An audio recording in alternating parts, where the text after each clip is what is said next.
Snowy, snowy day. It's Bill Correll again, well, with my good buddy Lisa Sheehan, and we are lighting the candle, a world that works. We get together periodically and just kind of share conversations and some fellowship and get to talk to each other in terms of theory, but also experiences and the kinds of things that bring empowerment into a conversation and maybe replace a breakdown or some stuckness or something of that nature where we're human beings and we have those things that go on in our lives, and I'm sure you do too. Nobody's exempt from that. Oh, you say a couple hundred times a day? Yeah, well, that happens too, doesn't it? So life is all about choosing the next moment. The one you've got right now is the one you take action in to create the moment that you want, in place of this moment. It could be more of the same. It could be completely different, or it could be something that will require a whole lot of more moments before you get to where you want to be. So that's really what a world that works is all about. The creation first is inside, in your mind, in your soul, in your gut. And then, that comes out of your mouth and your behaviors. And the next thing you know, you're kind of enrolling people around you into how great a world it is, or how great your life is, or how great their life is. And man, that's kind of a neat conversation to embark on. So I want to just take a moment here today, Lisa, with your kind permission. I'd like to talk about a couple of terms. I don't know that we've really gotten too deep into them, but I'd like to talk about consideration and respect, and how these two concepts and processes and domains and all of those other things, opportunities and places to have conversation, how do they relate to a community, and how do they relate to one-on-one respect for each other and consideration? So does that work for you? Certainement. Okay, say away. So consideration. Um, I you have looked a it up if you you have want a to. please do. Careful thought, typically over a period of time. And of course, the other one is payment or reward, which we're not. Yeah, that's a kind of a legal term, in consideration of a dollar. Right. Yeah. And respect. Let's see what they. A feeling of deep admiration for someone or something elicited by their abilities, qualities, or achievements. There's, similar kind of Yeah. So the first business one, doesn't imply an outcome. It just says what? Deep thought, usually over time. over time. Yeah. Yeah. So it's not like having a flash in the pan idea or some occurrence, that happens briefly and goes away. It's maybe something that you might dwell on for just a little bit of time. And when we talk about people being considerate, um, or considering things, or that whole approach of being mindful, I want to say that thinking over time is very, very important, to the whole concept of understanding each other and having a conversation that's actually worth having. So in terms of consideration, those would be like how uh, I was raised, that those kinds of things are common, common courtesy, common sense, common ground, common cause, common welfare, all that, common wealth. And when you think about all of those things, not one of them can be done alone. And so I'm taking the word and I'm kind of generating it. If you're having a thought and you're doing it over time, oftentimes it's going to be, I don't know, maybe noodling on an idea, or possibly noodling on what someone said and interpreting it and letting it kind of, gestate for a little while and come to you in terms of what it actually means, or give you the opportunity in the moment to be curious and ask another question. We love curiosity around here. Well, because one of the other definitions was thoughtfulness and sensitivity towards others, which is basically what you were just saying. So, Yeah. but it could also be, and what came to me, like it's ever changing too. So, well, it might be over a period of time. Those periods of time constantly are happening. So it could be fleeting too, obviously. And in the moment, you're considering one thing, and then in the next moment, you're considering something else or somebody else. Yeah. And so the neat part of it is in our last episode, we were talking about, how we're dynamic and the nature of things are that they change. We want to believe that we can hold things equal or hold things in their current form or fashion so that we can deal with whatever else there is to deal with.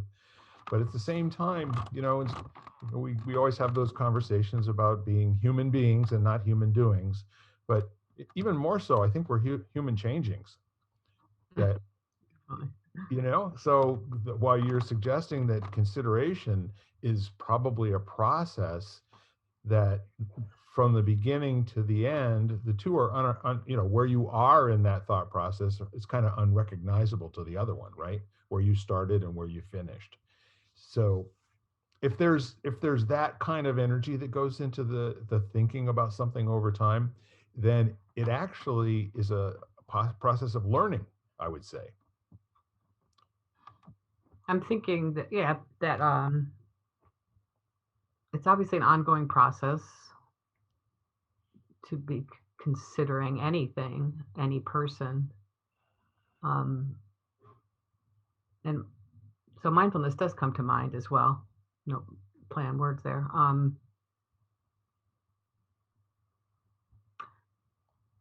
It's just like a curiosity too. So between the two,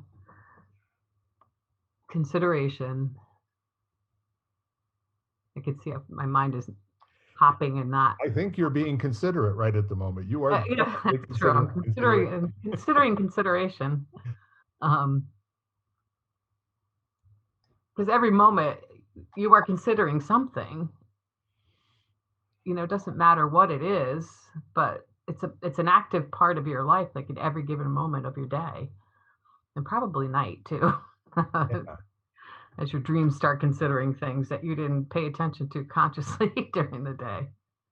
It's interesting because when you really take a moment to examine a word that has, we've been around the sun a few times, and how many millions of times do you think we've heard or at least thousands of times, the word consideration or considerate or consider or whatever? Songs, REM, the line that says "consider this," from losing my religion. But the point is that sometimes that's a request, like, please, before you speak, will you take a moment and bring your best thought, your best thinking, your best constructive criticism and critical ideas and curiosity to this sentence, and then give me back what you got? Yeah, it points out a seriousness to the conversation or the action that's taking place, because it has to be. I mean, when you say that, and then the other aspect of it is like the negative, like you're not being considerate, which is probably how more people hear it often, is you're just not being considerate. So And oftentimes, there's the Inigo Montoya again. Oftentimes, people don't really understand the word that they are using. And sometimes it's like, we have this really cool thing called a thesaurus. And, I remember when the first time I ever heard that, I think I was probably in the third grade, and somebody said, I'm going to go and get the thesaurus. And I was so excited we were going to see a dinosaur, yeah, I know, right? But the point is that we have um, all of these words that are either similes or metaphorically linked to each other. And so, for instance, along with consideration, we might have entertainment or entertaining an idea, or, so we have all of this overlap in English. This is why this is such a hard language, for people to learn. And Hmm. people say, even though there are innumerable characters in Chinese, the concepts are so simple. It's basically 5 or 6 building blocks. You put them together the way that you want to, and they get recognized and agreed upon. And the next thing you have a word. I don't know how slang works in Chinese. That would be a really interesting one for me. But back to, full circle to consideration and some of the other uh, similar words, or are there any that you would say would be interchangeable? Well, I liked what you be considerate.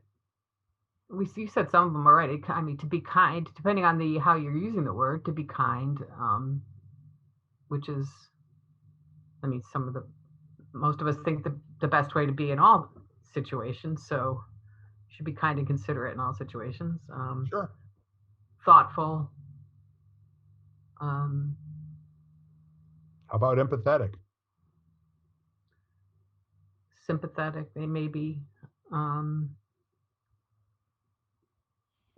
I think a lot of times too, it comes down to your intention, which shows up in how you're using the word, and your specific how you're using it in that situation. So it changes by, and if you're using it correctly, like you just said, we're not used to using consideration all the time. And I liked your approach of like, please consider this, or make sure your response is considering the importance of the occasion. Please consider your answer, kind of thing. That was interesting. Yeah, it's really thoughtful. If you're saying something in a conversation that you want the other person to actually listen to, and really be attentive to what you're saying with all of their being on all 3 levels, both uh, physically and mentally and then spiritually. Although all three of the ways that we can interact with the world. Um, that's kind of cool, say, hey, it's like, listen up. Uh, eh, uh, Coaches say stuff like that. Um, I've never heard a coach say, consider this. No, I don't think it's, well, it's probably not used as often as, I mean, we know it's there, but So coming back to what we have just had this whole conversation, and now if we were going to just take a little stab at what consideration might mean in the context of a community or in the context of a group of people, maybe with disparate ideas and just disparate backgrounds and just disparate training, maybe folks with disparate understandings of what words mean. There are um, if you stop and think about it, uh, maybe less so now because of all of the social media and internet access, and the breakdown of people's accents. When I was a kid, you could almost immediately identify somebody who was from the south end of Boston, or I mean, seriously, right? mhm, And it's almost refreshing to hear Ben Affleck drift into that Southie accent every once in a while. right. Or maybe from Georgia. And I don't think I might have been 50 years old and on America Online the first time I ever heard the term hot mess. Come to find out, I guess there's all kinds of different definitions for what that actually is all about, too. But again, back in the consideration mode, um, if you charge into a conversation and you just start running a tape, something you heard somewhere, a thought that you've been having, and then you get these 2 tape recorders that are talking back at each other, and there's really nothing being created except for possibly some frustration, maybe some anger, maybe a sense of not being heard or listened to. So consideration is almost like a bowl that you might make a salad in, and the context of your thinking, your context of your considering, is going to be most likely, um, I say, a function of how your life's been going for the last 15 minutes. And your ability to listen and your ability to take on board an idea or a concept might have a lot to do with an unfinished conversation that you had earlier that gets dragged into this conversation. I mean, have you ever walked into a situation with somebody where they immediately bite your head off? Well, they don't actually bite your head off, but we say that a lot, don't we? Right. Well, and the other type where I've had the situation where people thought I would get along famously with someone, and it was the exact opposite from the word go. You know, our personalities just clashed instantly. It was a long time ago. It was probably decades ago now, but I'll never forget that incident. It's like, oh, you two will get along famously, and from the word go. But and that's energy too. So you can sense somebody's energy, and then you bring it with you. So consider you like I was in a Zoom conference, and the show always starts basically often we'll start with, we don't know what each other had for breakfast. So don't assume that you know what the rest of what everybody's bringing into this conversation and how they got there and what their day's been like. Oh, absolutely. And so here's the really cool part about all of that. We don't train people. I mean, when Ken Caputo says the theory is that we are human beings, but we fundamentally suck at it. Mm-hmm. Nobody's good at being a human being until they really put some energy and effort into it. And I think that's equally so if they are in a community or a culture or an environment where they don't feel safe, or they don't feel loved, or they don't have their basic survival needs met. If they are feeling threatened, like their life or their health is in danger, that's going to completely color anybody's listening and their ability to hear the words that you're saying. They're going to immediately go into the interpret, to stay alive mode, or interpret to get even mode, or interpret to you fill in the blank mode. So fundamentally, somebody in the conversation has to be an adult. I'm saying bring in more than it takes to be a 12-year-old in a conversation. Someone in that conversation has to be, that kind of listener, and even listening to their own speaking. And so if there's something that, we're starting to break down and the conversation is talking past each other, that's a wasted bit of time you'll never get back. It's part of your life that is in the rearview mirror. It's not memorable. It wasn't really great. And every once in a while, somebody can just say, hey, let's be considerate of each other. Or considering what you just said. So it makes it really clear that you're not about to spout a fact. You're really going to take a moment, and I think we famously parrot back to each other sometimes in other words. Do you know what I mean? That's where I've seen groups form too, where the leader or somebody will, like you said, consider what's going on and then bring it back, reel it back in, make a statement, and or ask a question and say, I'll go first. Because a lot of people don't know where the conversation is supposed to go. So if you give that example, and you're there for a common cause, or you're just there for a common conversation, but to consider everybody, and to start by saying, I will lead you and show you, where I think this, where this conversation might be more beneficial. So I'll start and then you follow. Yeah. So there's a whole, I mean, we've only been talking now for, I don't know, approximately 20 minutes. And there's a whole lot of work that can be done between people, just considering consideration. And Mm-hmm. I love those types of concepts that you can take on board. And some people will when they're done with this podcast, will meditate on considering consideration for a little while and see how that makes your body feel, and see where it shows up and what sort of sensation you get. And also, to take a moment and reflect a little bit on how things have gone for you the last few days, the last couple of weeks, the last few months, the last couple of years. And in terms of being a responsible human being and an adult, it's kind of a cool thing to say, I'm going to learn from those. There's instruction that I can get from this sort of a process where I'm thinking about me, I'm thinking about my life, the context of who I've been, what my goals are, stated and unstated, what I'm happy with, stated and unstated. Then when you put all of that stuff together and you start thinking of it in terms of, um, it's almost, for getting ready for conversations, especially ones that are important, is almost like putting your power suit on. And what I mean is you want to have, you want to have something that's made out of Teflon, maybe a little, Kevlar there in case there's slings and arrows and bullets.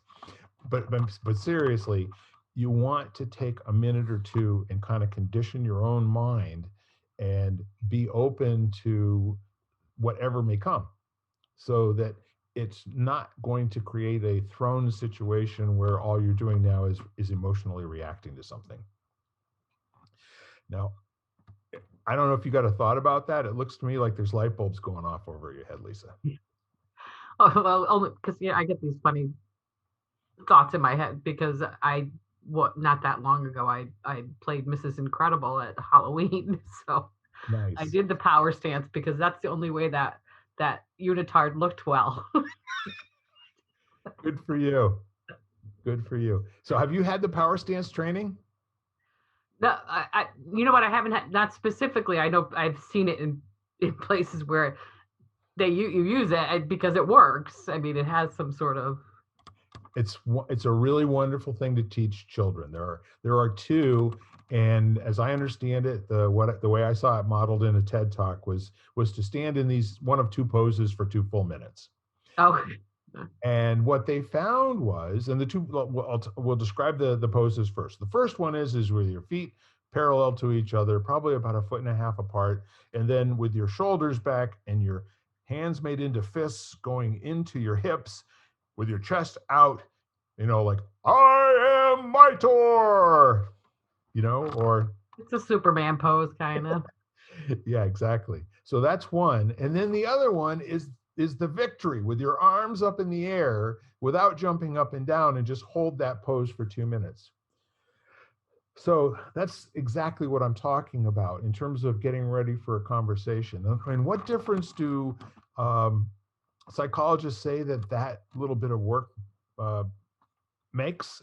The difference that the person that I heard the TED talk by was that most people who do this and they did this with hundreds of people applying for jobs, going in for some type of a performance review, even just meeting groups of people. They found that if they took people and the control group was told nothing about anything and just go into a new situation, but the people who did the power pose before all of these, what usually are kind of confronting or a little bit upsetting, your heart's pounding walking through the door into this new situation, they fared really well.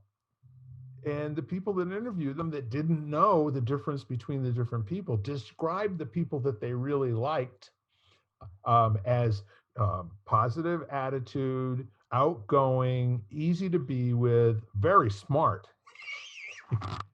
So all of It that came reminds out me. of 2 minutes of setting yourself up for success, right? Oh, definitely, because it. I was thinking. Now I've lost my train of thought, which is horrible. Well, I'll give you 2 minutes to do the power pose here, okay? I know, right? Well, no, that's what I was thinking. Because those studies that show that your body doesn't know the difference between fear and excitement.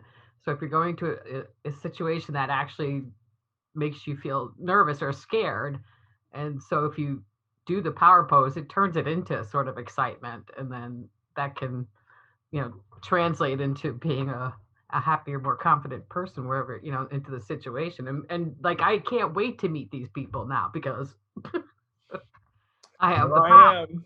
power. This is as good as it gets, Right here I Nothing to am. hide, just you're getting total authenticity and total willingness to be right or wrong, doesn't matter, So the really cool part about that is that's almost too good to keep it a secret. Hmm. That's the kind of thing we should be teaching, kindergartners and first graders, and all the teachers, and all the staff, and Right. and all the people in the world. Everyone everywhere.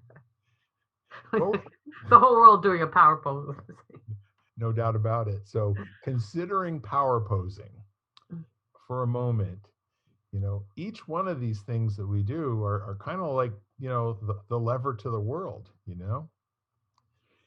And if there's anything that makes human beings feel really great for a moment or two, it generally colors the way things are going to look for the next hour, 2 hours, and increases your capacity for BS, and increases your capacity for being considerate and empathetic and all those sorts of things. Because when you're all powerful and nothing to prove, somehow I guess that makes you a better listener. Definitely, because you're not out to prove anything, Yeah, because you know it already. absolutely. And the neat part of it is these are 100% subjective. There's no objectivity in how this interaction produces an end result where these people are suddenly all those things in the perception of the people that interviewed them, talked with them, allowed them into their group, all that sort of thing. So if you're thinking about it for a moment, uh, it's exactly what's needed for people who want to make change and want to make a difference. There's no need to yell. There's no need to jump up and down. There's no need to call people names. So I was thinking about something too that I was taught recently, and that could help in consideration is to consider if you can predict it, you can prevent it. So I've used that approach in my emails. Like if I send this, this will happen. Oh, yes, it will. So I'm not going to send that anymore. It's an interesting stopgap kind of thing. Um, save as draft. That's definitely being considerate, right? Right, You can't make a mistake if you don't send a bad message.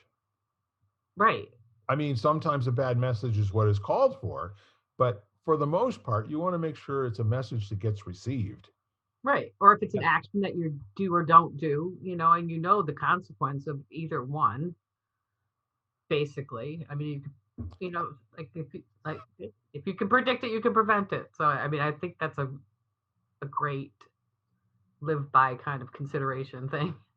I think it's a great truism, okay, but Mhm. it's like I predict it's going to be light out tomorrow, or people will have some fun with that. I think the main thing is that, and that's also a lot of fun, Lisa, when you predict something and it doesn't happen. I think the corollary to that axiom, if you can predict it, you can prevent it, and your worst fears are never realized. That is so over a lifetime more true than not. Right. More true than not. And while people are considering outcomes and predicting outcomes and spending that time thinking, there's always this thing called, we spent a little bit of time talking about the way of being last time. And that might be along the lines of always being kind. When you start making rules for how you're going to behave in a system or a circumstance or situation, it's very important that some responsibility be built into this whole thing. And it's back to where I was saying before, where you almost have to put your power suit on and get dressed and ready to go out of the house. I don't know many people until COVID that would have ever had a business meeting in their pajamas. And I haven't seen anybody come out since COVID out to a restaurant in their pajamas, although I've wanted to do that a couple of times. Not a bad idea. Movie Yeah. night, movie theaters in the PJs. Yeah, wouldn't that be cool to just have a networking meeting where everybody shows up in their pajamas and robes? It's a good idea. Have a sleepover meeting. Yeah, so we've had a lot of fun, just kind of noodling back and forth on the word consideration. But the other word that I mentioned early on, have you want to restate the definition of respect, please? Well, one of them was a feeling of deep admiration. Let's see, for someone or something elicited by their abilities, qualities, or achievements. So obviously, then that's very subjective too, and and it and it's oh, what's the word? There has to be something that happens to make you feel that way. In other words, it's I can't think of the word right now. Causal Well, something like that, but it or transactional? definitely has a. You have to show me first, and then I will. Let's read that again. And is there anything else there? A feeling of deep admiration for someone or something elicited by their abilities, qualities, or achievements. So it's kind of interesting. I think most people would be thrown to hear that like it's about other people. It's something that's from your skin out.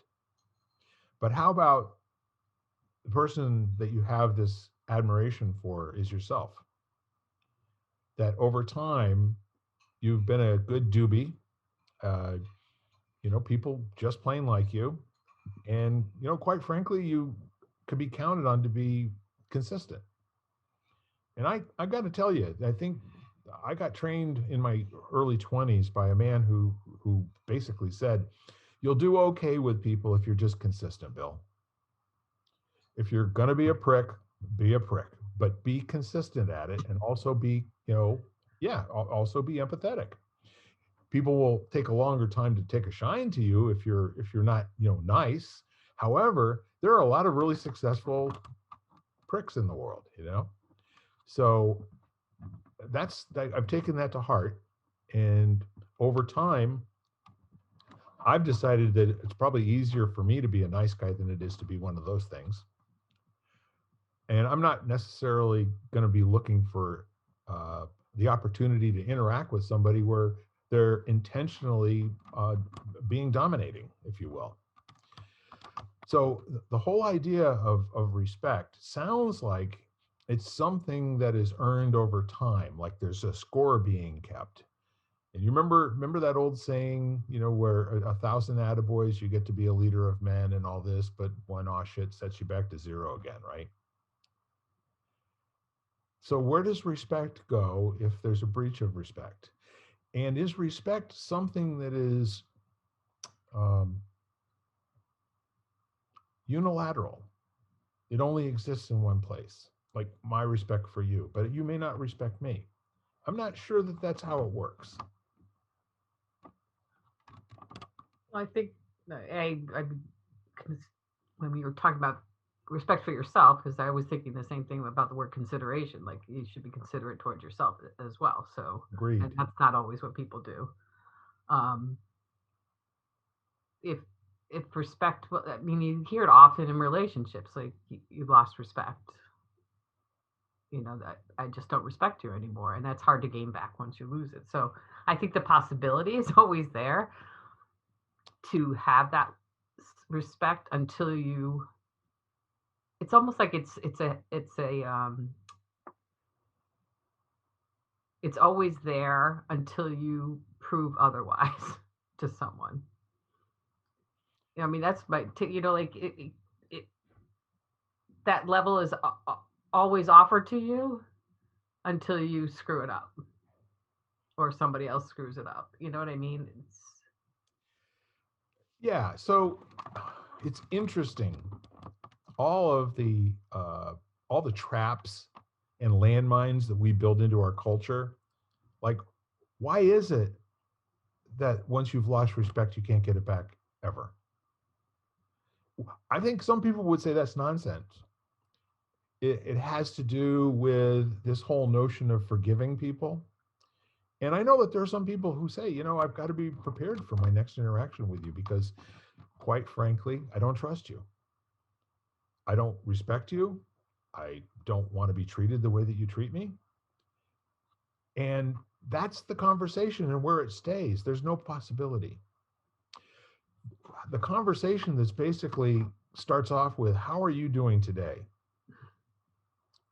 Who are you today?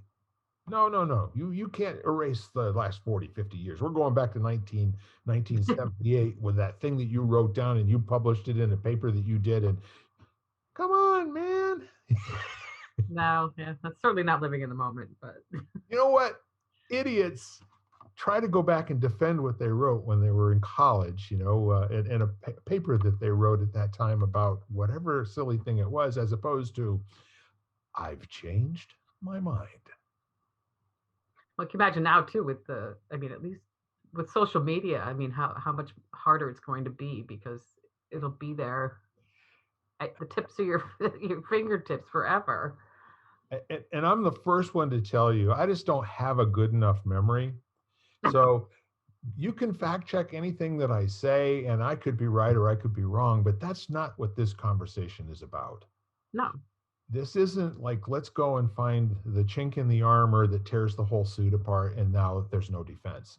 Well, you can do that, but I'm not sure that that makes the world a better place in the final analysis. I think if there's a correction that comes in and it's one where it's a material fact, or there's a concept that's kind of a linchpin, or is underpinning to a greater concept that creates a better world. Oh yeah, all day long. Let's distinguish that. Let's have a minute or two. But if somebody's telling a story that it was a Thursday, or no, I think it was a Friday, like, who gives a good rap? Or even the name of a person. I want you to know that if you fact check all the stories that I've told in the last 91 episodes, the names have been changed to protect the innocent because I forgot. In some I'm cases, gonna try that. right? So, I mean, that's the whole point, because these are intellectual last, I think. I think what we're talking about here right now is, how do you carve more room for yourself? When you do a power pose, where's the facts? Ain't Right. no facts. No, Right. So no. we're really at the point where, if enough people just declared, like I'm going to say, anytime I hear nonsense coming out, I'm not wasting the seconds of my life that it takes to call it out. Who cares? 100 years from now, no one will remember. Truth is, 15 minutes from now, no one will remember, until you make it your life's work to make sure no one ever forgets. Right. And that's subjective too. So I mean, So while we're here and we're talking about respect, I I'm going to pose that my interpretation beyond what those words said, and there might be more than one dictionary that we could look into to get, maybe slightly different flavor, but I'm going to say it's a community. Uh, uh, it's a community property. Uh, it's a community thing, right? well, you might like this definition better than due regard for the feelings, wishes, rights, or traditions of others. So that definitely pertains to community, as you were saying. I love that. And that goes full circle back to what you said. You and I don't know what we had for breakfast. I don't know what you had for breakfast. How could I presume to know all those other things about you? You know? I'm fasting today, so I have had no breakfast. Now, see that? Here I am operating under the premise that everyone eats breakfast, right? Right. Right. I've had no breakfast either. I'm fasting until after this podcast. So here we are. We've got this really cool thing of consideration and respect. And this is the hardest language on the face of the planet to learn. We have words that are spelled exactly the same and mean things that are quite different. BEAR, No, I know. you know? And then we Other have words. languages that have they're colored and shaded just by saying one one word. There's so much more meaning to it than Well, our. inflection. Yeah, yeah. Just the inflection is so important. The emphasis on the right syllable. 100%. And I really, really like that because it's like cooperation. Wait a minute. No, cooperation. No, cooperation. It's spelled that way. Yeah. Yeah. And the neat part of all of it is that for those of us, we learn from context. We learn from hearing it said in a particular sentence that gets said frequently, similarly to other sentences, and then we finally get it. And I remember coming home from school when we moved from upstate New York to Ledyard, Connecticut, back in 1963. I went to my first third grade class there with Mrs. Gertner, and I came home and I told my mom proudly. She said, "How'd your day go?" I said, "We disgusted so many things today. I had a great day." And she goes, "What do you mean disgusted? Were you angry?" And I said, "No, I think it means something else, Mom." You got it all wrong. Get your thesaurus out, man. Yeah, for sure. So but when they said we're going to discuss something, I heard a T at the end of it. Oh yeah. I'd never heard the word discuss before. So I mean, it's just really a fascinating opportunity here, to go through life completely mishearing, interpreting, which I think is also a word, but interpreting is probably the one that's a little easier to say. Works that. Um, it never ceases to amaze me when I go and hear somebody saying something, a word that I haven't heard before, and I go, "That's not right," because irregardless wasn't a word for a long, long time. I believe it's in the dictionary now, Is along with it? a bunch of other slang words, right? Okay. It's probably not, shall we say, doctoral thesis, type language, but It's not there. right. But we want to be inclusive and we want to have everybody feel comfortable. And there's no real reason to correct somebody who's saying a word that they have earned the right to say, right? So my favorite new one, watching several different inner city type programs, and there was one that was about Haitians that were gang members in Miami. And it's this word where they take all right and they change it into I, Oh yeah. you know? I I. thought, so someone said that first. And I haven't looked that up to see if that's, if How do that's, you even spell it? I think it's AIGHT. Let's see. Irregardless is in the dictionary. You found it, right? Yeah, but it's telling you that it's the misuse of. Exactly. But they wordified it by putting it in the Right. dictionary. This is a word there's probably And about, then and you spelled that correctly. thank you. Used to express or ask for agreement or acceptance or to introduce an utterance. It And doesn't even say that. It's a it's a contraction. right. Huh. I, I I, I remember listening. I mean, speaking of words, because years and years and years ago, I saw Tony Randall on a talk show, and he said that he learns a new word every day. And from that moment, I know what this dent between our above our lip is called. It's called the philtrum. Just so you know, that was thanks to Tony Randall. it's called a what? The philtrum, Oh, this thing here? the little dent between your above your lips, underneath your nose, little Okay. indentation there. You Wow. can't unlearn that now. Some things you can't unlearn, that's for sure. Especially if they came from Tony Randall. Exactly. Well, I think the whole thing here, you and I we can express joy in really dissecting and distinguishing the English language. And most people are trapped in their understanding of what a word means and doesn't mean, so that it's in some cases very upsetting to them. And Right. at the moment, what we may be experiencing more than any other time in our country's history is that there are groups of people that are intentionally changing the definitions of words for the purposes of obfuscating, and also for the purposes of taking power away from the people that they want to take power away from. And that's happened in other countries at different parts of history. But Yeah, it's say throughout history. yeah, and one of the things I would compare it to, we used to have um, language that was academic. Like, for instance, I don't know how old you were when you knew that, the Paramount Pictures things.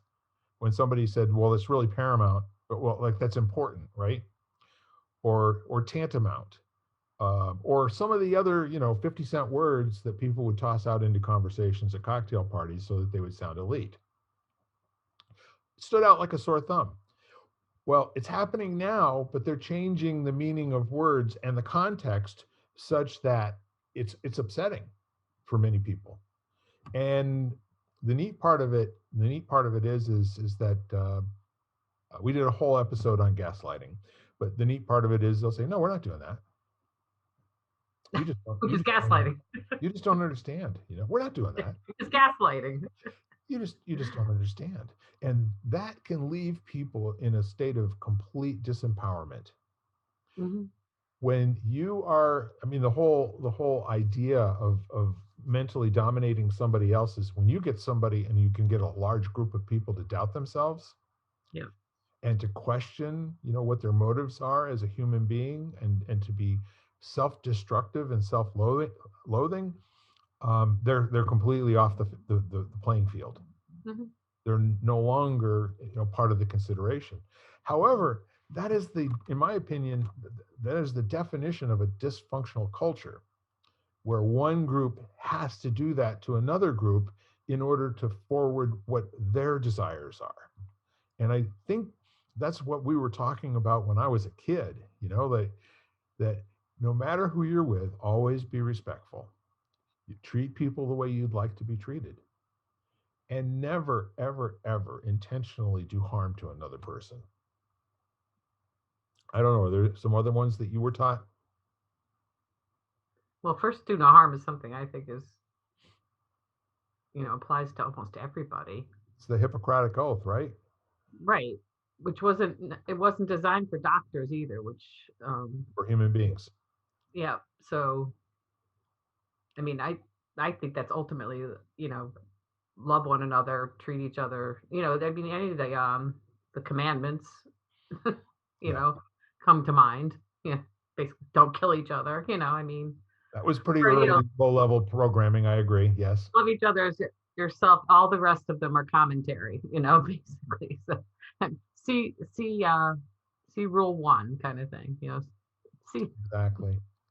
So as time goes on, and certain people say, "You know what? Maybe it's time to be antisocial. Maybe it's time, to stop compromising. Maybe it's time to just dominate." And at first it sticks out like a sore thumb. But as time goes on and people start to question, and I think a lot of people are right now. I mean, I've had some great conversations. I've listened to some other great podcasts, and you don't have to get really deeply into this. All you have to do is listen to any one of the major broadcast organizations. And within 10 or 15 minutes, you're going to hear that they're making a case about somebody else who is horrible. They're not Right. there. And they that they're talking about may not even have a name. It's a group of people. And that's what, because I was just listening to a gentleman that kind of put it into perspective of like how the human mind works and why media has become so sensational, because our human brain, if it's status quo, our ego just wants to protect us. Yes. So if you're just hearing something that you agree with, you won't even pay attention to it. It's not even on your radar. So in order for us to pay attention to it, it has to be something that sounds like it could be hurtful or have some, it's going to affect my life in a negative way. So my ego will kick in and start listening, which I thought was interesting. I mean, because it makes a lot of sense. If it's status quo, your little ego just says, oh, now I'm going to pay attention to something else. But Yeah, and unfortunately, as we were saying before, if you break the trust and respect is gone, you'll never get it back. I think, a lot of the old-fashioned thinking that led to the new thinking in the 1800s, the whole new thought, where um, the traditional ideas about how people learn and how and what's important to program people with from an early age, I think they did damage, mhm. by all of these truisms, and where it's black or white, it's this or that, one idea versus another idea, as opposed to what human beings have a difficult time dealing with is conflict between the ideas.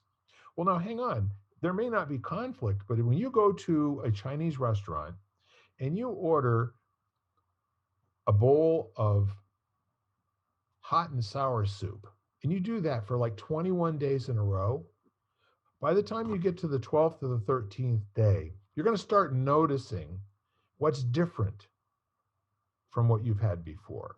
And maybe it's like one you had a week ago, but not like the one you had yesterday. Life is just full of that kind of an experience where Mhm. there's Right. immediate comparison. So I'm not sure that people have that difficult a time being able to hold, different degrees and variations of a theme, as opposed to this or that. Mm. That's where I see a lot of the leadership rhetoric and a lot of the stuff that goes on in media and social media, either good or bad, evil or good, you And know, that's subjective too. 100%. It's according to who seems to be talking at the moment. Right. And if you step back away from it a little bit and you think to yourself, in what way does distinguishing this from this make our world a better place? Good point. I don't see it. Right. Well, and a that's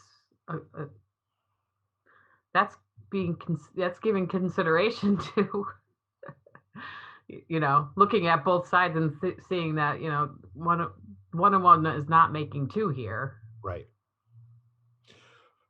So the kind of interesting full circle for consideration, and I think we've done a pretty good job on both of these words here today, but I think the bringing them back to the center of the stage and inviting people to ponder uh, workability.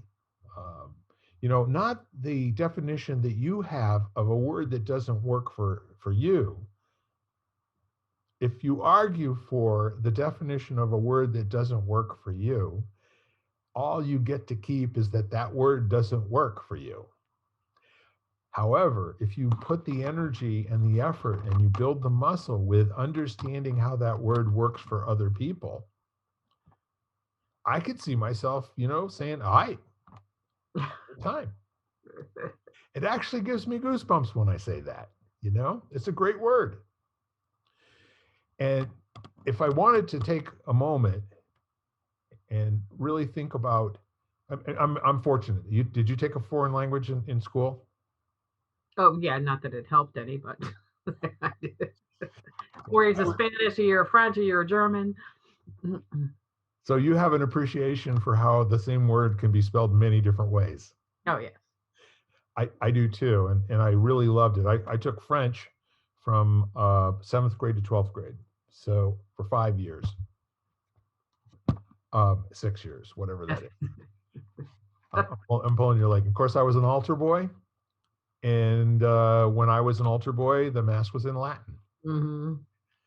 So we became really good at it sounds like muttering in our Yeah. response. And then we had these little cards that had the words down in front of them. We didn't know what we were saying. No. But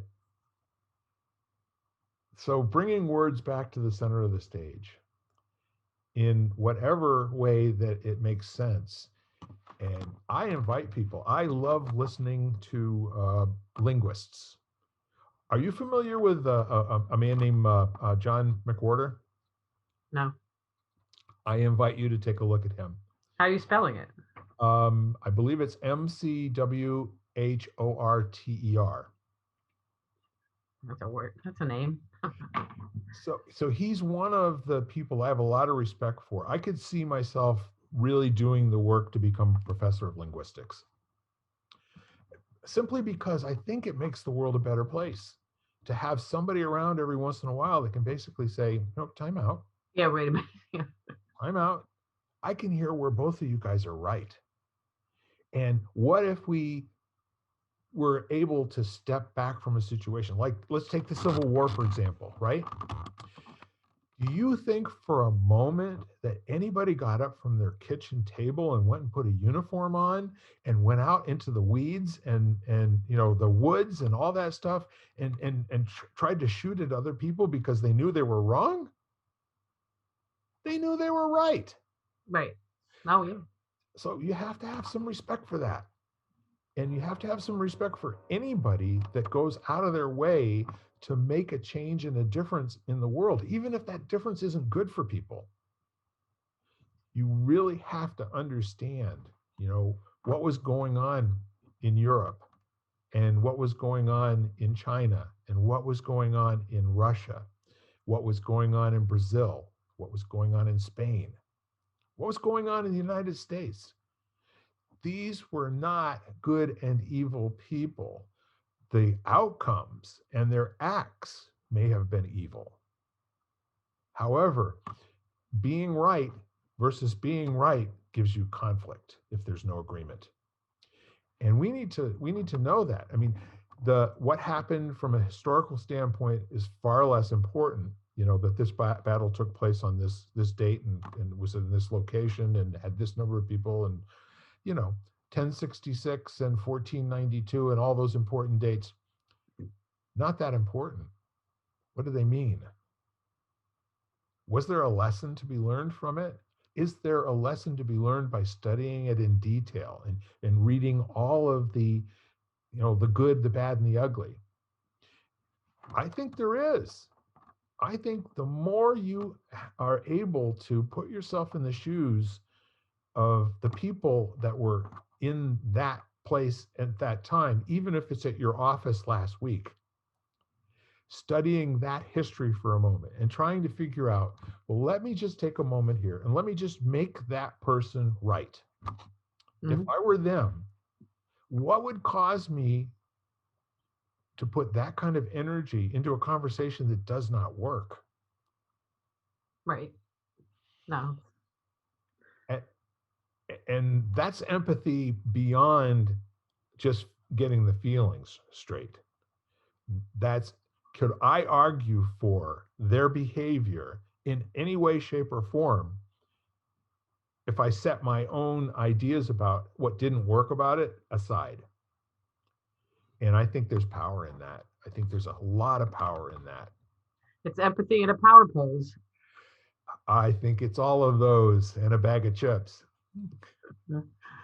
So anyhow, I love listening to smart people, and I try to listen to what they're saying and not believe it. I'm not interested in having a more powerful belief system than I had yesterday.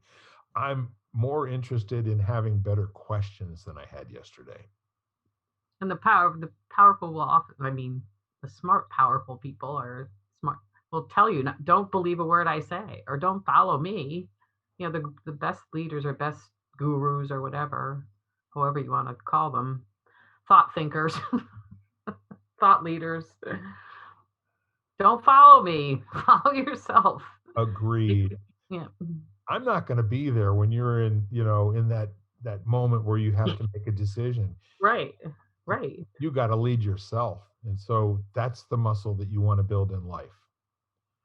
And that's kind of been my message. Yeah, exactly.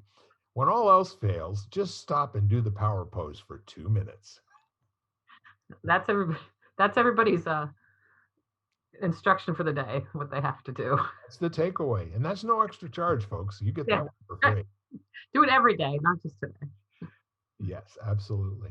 So, Lisa, any other thoughts? No, I think I am complete. Power pose away. Yeah. Well, I don't know about you, but I had goosebumps at least 3 or 4 times today. So I really think that you at home can take this to whatever degree that you want to. And I do ask you to consider respect. And respect consideration. 100%. Thank you very much. You can find us again at any podcast platform out there. So, again, I'm Bill Correll, and this is my good friend, Lisa Sheehan, and we thank you for tuning into Lighting the Candle, A World That Works. Bye for now. You've been listening to Lighting the Candle, A World That Works, part of the Exvadio Podcast Network.